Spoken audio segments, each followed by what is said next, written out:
Hi, and welcome to Drupal Brief. This is an AI-generated summary of another video, podcast, or blog post. If you want to learn more about what's being discussed here, then please go check out the source. This podcast is produced by the team at Drupal Forge. Drupal Forge is the new #1 open-source development and hosting platform. It has all the functionality of the expensive platforms, but at very affordable prices. If you're looking for a new hosting provider, contact us for a demo before you get locked in. Okay, that's it. Make sure to click subscribe, and here we go. Welcome to the deep dive. Today, we're tackling the core principles of building websites with Drupal. We're drawing from Amani Mansour's excellent YouTube presentation, Mastering Drupal's Core Site Building Features the Keys to Flexible Content Management. Yeah. Our aim is to really understand how you can leverage Drupal's inherent capabilities to create, incredibly adaptable content management systems. Exactly. Yeah. Amani's insights provide a fantastic roadmap for seeing how Drupal lets you construct powerful websites just by skillfully using the tools that are included right from the start, without needing to write custom code. Right. It's really about mastering what Drupal gives you out of the box. Now, for those who might be newer to Drupal, it's an open-source content management system, pretty renowned for its ability to scale. Think about websites that handle massive traffic loads, NBC, Twitter, even prestigious institutions like Harvard University and organizations like Doctors Without Borders. They all rely on Drupal. It's a true workhorse, particularly favored in government and education sectors. And the focus of our deep dive today is on this concept of site building within Drupal.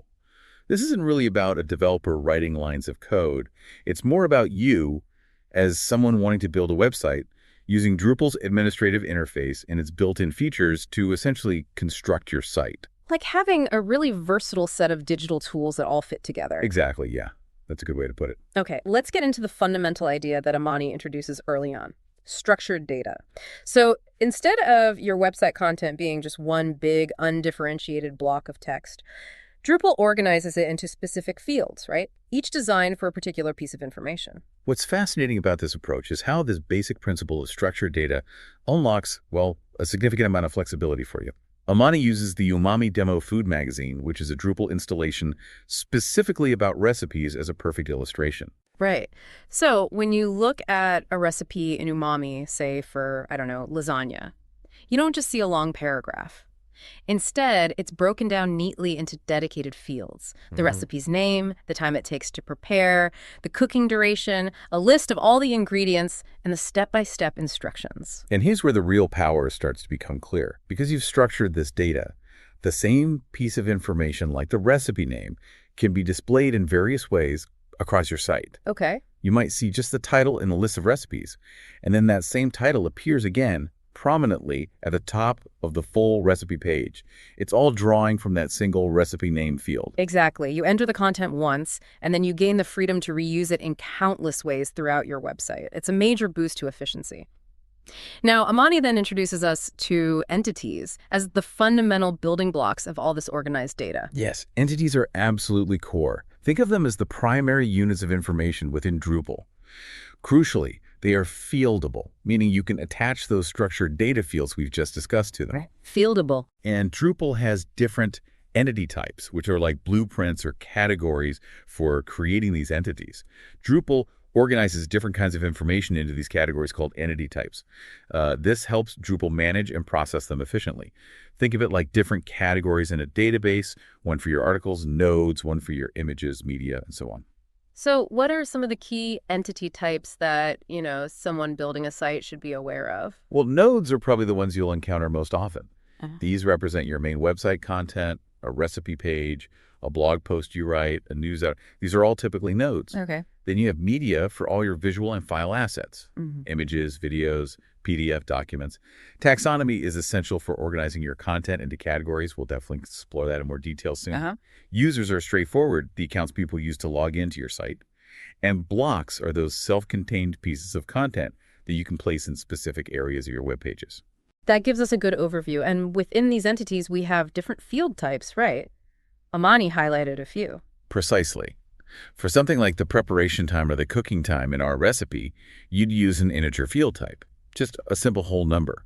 For user accounts, an email field type is obviously necessary. Makes sense. And then there's the really versatile reference field type. Ah, the reference field. This is where the connections start to happen, isn't it? Linking things together. Absolutely. The reference field allows you to create links between different entities. So going back to our lasagna recipe, the recipe entity, which is a node, might have an entity reference field that points to a media entity, the photograph of the finished dish. Got it. It could also have another entity reference field linking it to a taxonomy entity, like the recipe category. Is it a main course, a dessert, an appetizer? So it's all about establishing these relationships between various pieces of content. Now let's focus on content types, which Amani explains are a specific kind of entity. That's right. Content types are essentially blueprints specifically designed for creating node entities, those primary content pages we talked about. Okay. You can have multiple content types on a single Drupal website, each tailored for a different kind of content you want to publish. And the Umami Demos recipe is a perfect example of a content type in action. Exactly. As someone building a website, your task is to think carefully about what specific pieces of information need to be captured for each type of content you'll have. For a recipe, as Amani illustrated, you'd need fields for the recipe name, ingredients, cooking directions, preparation time, cooking time, and so on. Right. You're essentially defining the structure for that particular category of content. So when would you choose to create a new content type versus just adding more fields to an existing one? What are some of the trade-offs you might consider there? That's a great question. It seems like if you have fundamentally different kinds of information you want to manage, say, recipes versus blog articles, it makes sense to have separate content types with their own distinct sets of fields. It keeps things cleaner. Precisely. It helps keep your data organized and makes it easier to manage and display different types of content appropriately down the line. Okay, so we've got our structured data, our entities as the core units, and content types as the blueprints for our main content. Now, how do we keep all of this organized in a meaningful way for website visitors? That's where taxonomy comes into play, right? Exactly. Taxonomy is all about categorizing and labeling your content in a logical way. Think of it as creating a system of tags or categories that helps people navigate and find related information on your site. It's like the digital equivalent of library subject headings almost. Amani used the example of a travel blog. How does taxonomy help in that kind of scenario? In that case, you might create a taxonomy vocabulary. Think of this as a specific set of categories called something like geographic region. Okay, a vocabulary. Within that vocabulary, you'd have taxonomy terms like Asia, Europe, North America. Then, on your blog post content type, you would add an entity reference field that connects to this geographic region vocabulary. So when you write a blog post about your incredible trip to Kyoto, you just select Asia as the relevant term from that list. Exactly.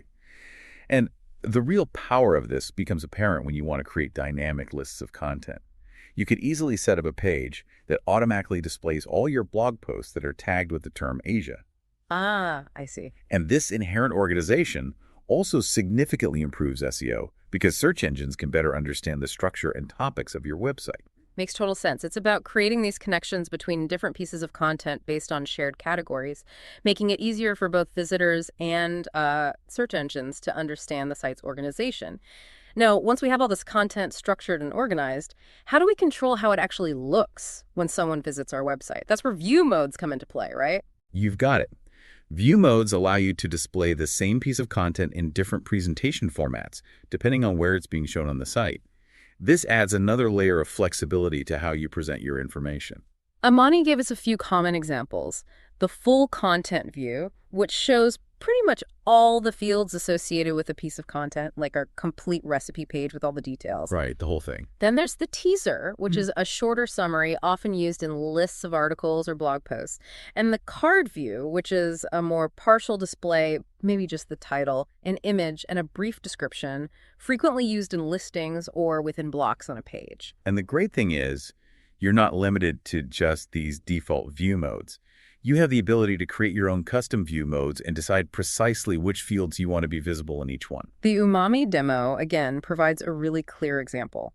The recipe listing page uses that card view mode, showing the recipe title, the difficulty level, and a compelling image. And Amani even demonstrated how you can go into the settings for that card view mode and, for instance, choose to hide the difficulty field if it wasn't relevant in that particular context. Just uncheck a box. What's particularly valuable here is that once you make a change to a view mode, That change is automatically reflected everywhere that view mode is being used across your website. Ah, that's efficient. It's a very efficient way to maintain a consistent look and feel for your content and makes updates and modifications much simpler down the road.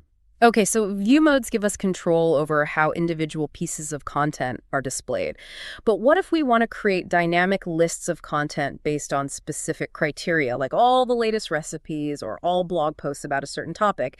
That's where the views module comes into the picture, doesn't it? Absolutely. The views module is a core Drupal module, meaning it's included right out of the box. It's an incredibly powerful tool for creating dynamic lists of virtually any type of entity on your Drupal site nodes, users, media, taxonomy terms, you name it. Wow, okay. And these lists can be easily filtered, searched, and sorted based on your needs. Amani mentioned a couple of practical use cases, such as creating lists of recent press briefings or upcoming training courses. What makes views so adaptable? It all comes down to its flexible configuration options.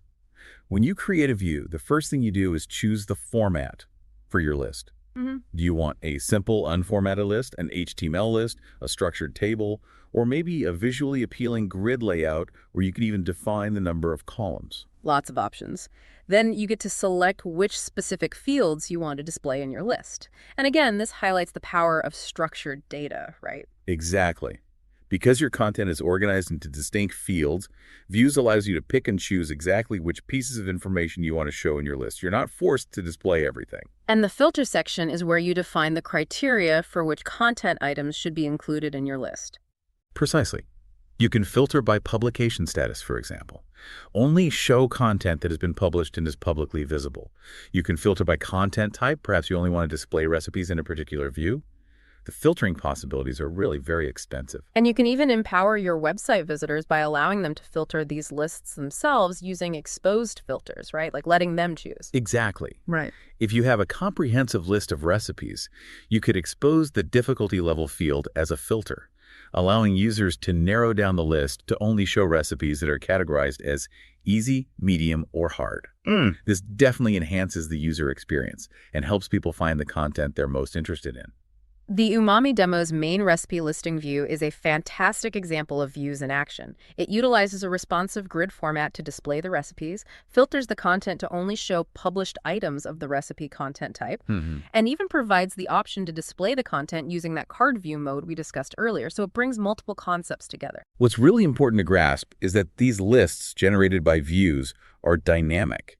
Once you've set up your view with its specific criteria, any new content that you add to your site that meets those criteria will automatically be included in the list. Oh, nice. So you don't have to manually update the list every time. Nope. It saves you a significant amount of time and effort in manually updating lists of content. It just happens. All right, so we're gradually building up our website piece by piece. We've got our content structured, nicely organized, and displayed in dynamic lists using views.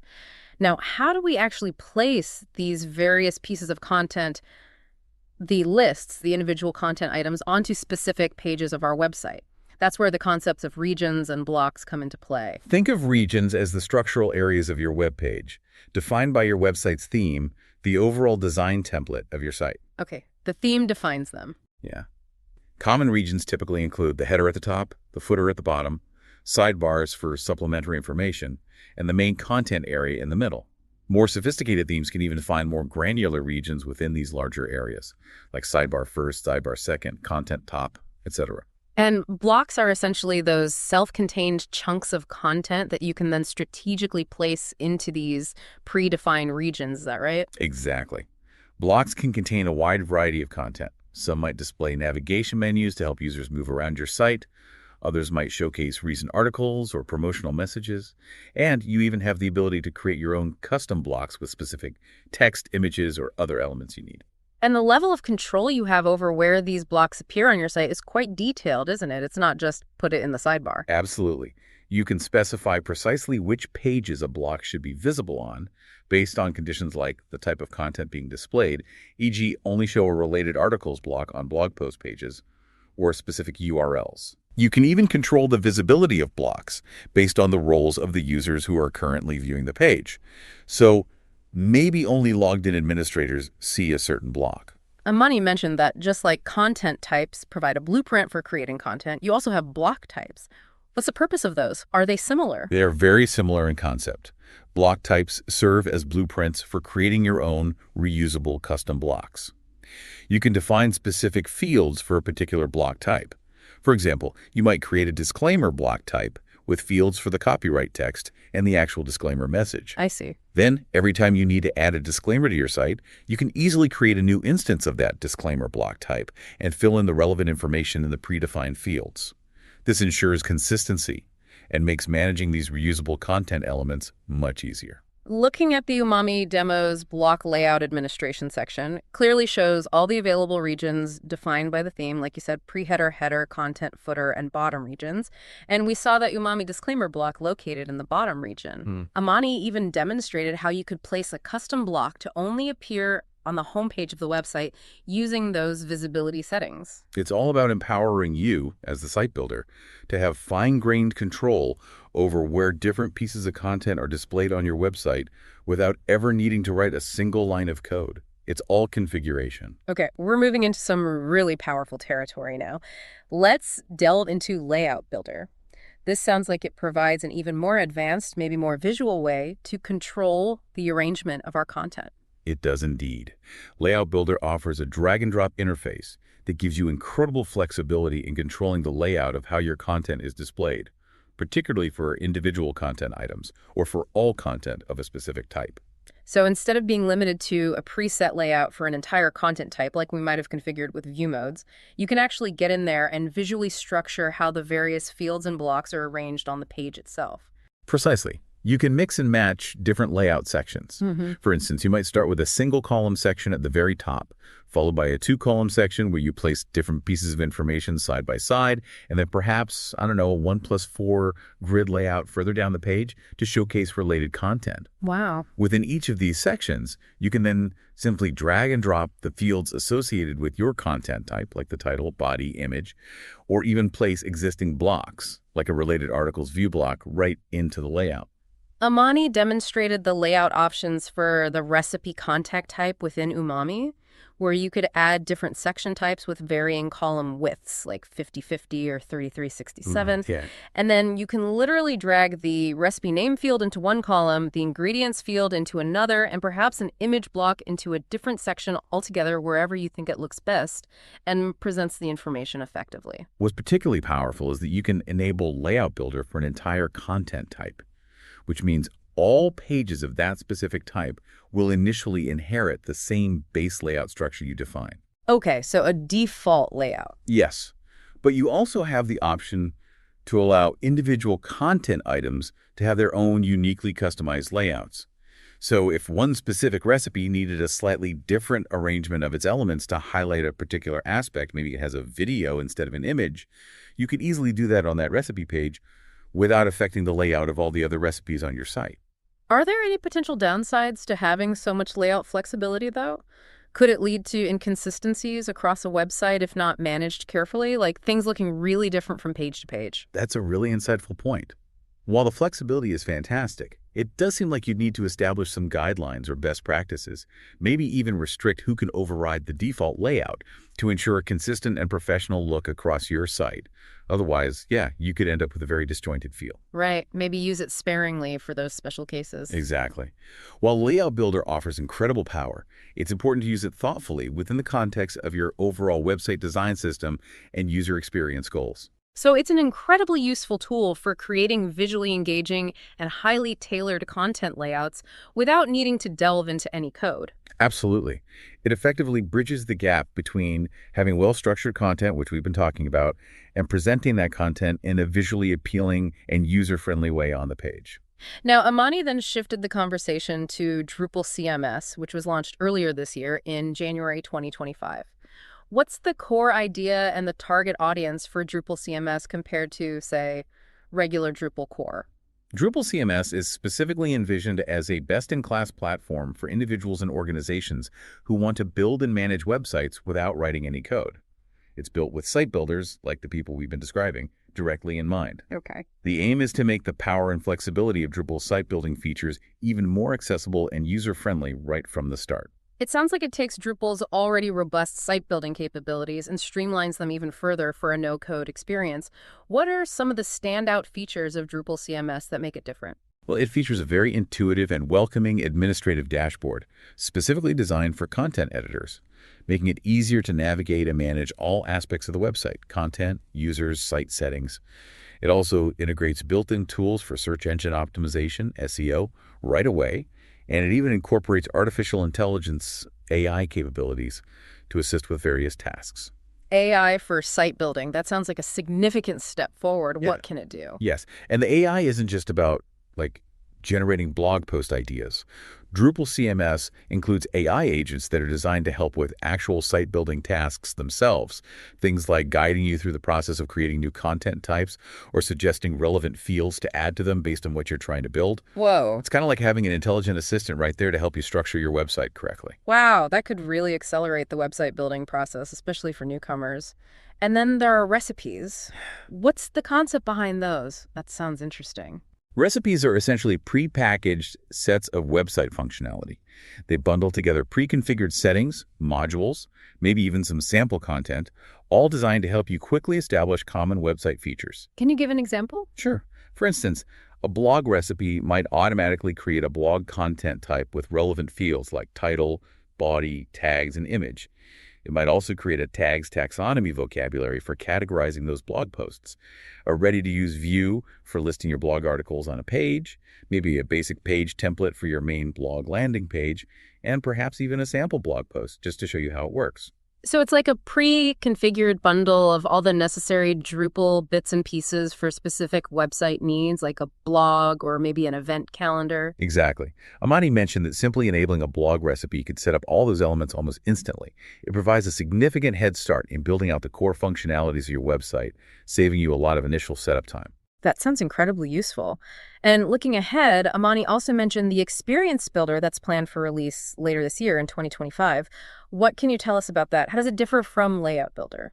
From Amani's description, Experience Builder sounds like an even more visually oriented and flexible evolution of the Layout Builder we just discussed. It will apparently extend the drag-and-drop interface to allow you to control the layout of all regions of the page. The header, the footer, the main content area, sidebars, all within a single visual environment. Whoa, so not just the main content area like Layout Builder, but the entire page structure. That's the idea. It Yeah. sounds like a really significant enhancement. Currently, as you said, Layout Builder primarily focuses on the main content region. Experience Builder aims to provide a much more comprehensive and holistic approach to designing the entire page layout visually. Okay. And interestingly, for those who have some basic technical skills, like maybe some CSS knowledge, it will even offer the ability to add custom CSS and JavaScript code components directly through the interface, maybe for specific styling or interactions. So it's empowering both individuals who prefer a completely no-code approach and those who might want to add some light customization without diving deep into theme development. Now, for anyone interested in trying out Drupal CMS, Amani mentioned a tool called Dupido by Debug Academy. Yes, Dupido. It's specifically designed to make launching a Drupal CMS website incredibly easy and fast, even if you don't have any prior technical expertise. It offers a simplified, often like a one-click setup process. Nice. And they even provide a free trial, I believe, for you to explore the platform without commitment. Furthermore, Dupido handles essential background tasks like automatic upgrades and security updates, which is huge, and it's positioned as an affordable and reliable long-term hosting solution specifically for these kinds of site builder-focused sites. It sounds like a fantastic way for anyone curious about Drupal CMS to just give it a try without any technical hurdles or server setup headaches. Definitely seems like a good entry point. And Amani also highlighted a few key points from the Q&A session that followed her presentation. One question concerned the specific outcomes of using a recipe in Drupal CMS, and she clarified that, it provides those essential building blocks like the content type, the associated vocabulary for tagging, and the pre-configured view for displaying the content. It sets up the foundation. Another valuable point that was raised was the importance of the Pefado module. This module automatically generates user-friendly and search engine optimized website URLs, like Blog Me Awesome Post instead of Node123. It's a really common and useful module, and Amani indicated that Drupal CMS is expected to either include it or make it very easily accessible via a recipe or default configuration. That's good. Those ugly default URLs are never ideal. And finally, they discuss the distinction between Drupal core and Drupal CMS again. So while Drupal core provides a robust foundation with many commonly used modules, Plays the basic building blocks. Drupal CMS includes an even wider range of features out of the box and through its recipe system, really targeting that no-code site builder. The decision of whether to use Drupal CMS or Drupal 11, which is the latest version of Drupal core, really depends on your specific needs. Yeah, what are you building? If you anticipate needing to write a significant amount of custom backend code, maybe integrating with complex external systems, or relying heavily on contributed modules for very specialized functionality that isn't covered by CMS recipes, then Drupal 11 core might be more suitable. You have more direct control.